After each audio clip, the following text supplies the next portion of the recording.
અમદાવાદમાં વધુ એક વિદ્યાર્થીને સોશિયલ મીડિયાના માધ્યમથી ધમકી આપવામાં આવી છે.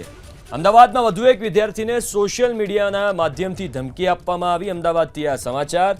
રાયખડની આઈપી મિશન સ્કૂલના વિદ્યાર્થીને ધમકી મળ્યાનો દાવો કરવામાં આવ્યો છે. એક બાજુ જ્યારે આ કેસ ચાલી રહ્યો છે ત્યારે આ બીજી એક ઘટના. અમદાવાદમાં વધુ એક વિદ્યાર્થીને સોશિયલ મીડિયાના માધ્યમથી ધમકી આપવામાં આવી છે. આઈપી મિશન સ્કૂલના વિદ્યાર્થીને ધમકી મળ્યાનો દાવો છે.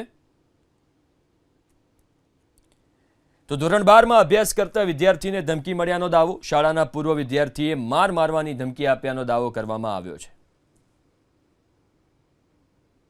અમદાવાદમાં મણિનગરની 7 ડે સ્કૂલમાં એક વિદ્યાર્થીની હત્યાનો મામલો શાંત હજી થયો નથી. ત્યાં બીજો એક વિવાદ હવે સામે આવી રહ્યો છે. વિદ્યાર્થીઓની માનસિકતા કેવી બદલાઈ રહી છે તેનું બીજું ઉદાહરણ છે અમદાવાદની આઈપી મિશન સ્કૂલ છે, જે રાયખડમાં આવેલી છે, જે હાયર સેકન્ડરી સ્કૂલ ગુજરાતી માધ્યમ છે.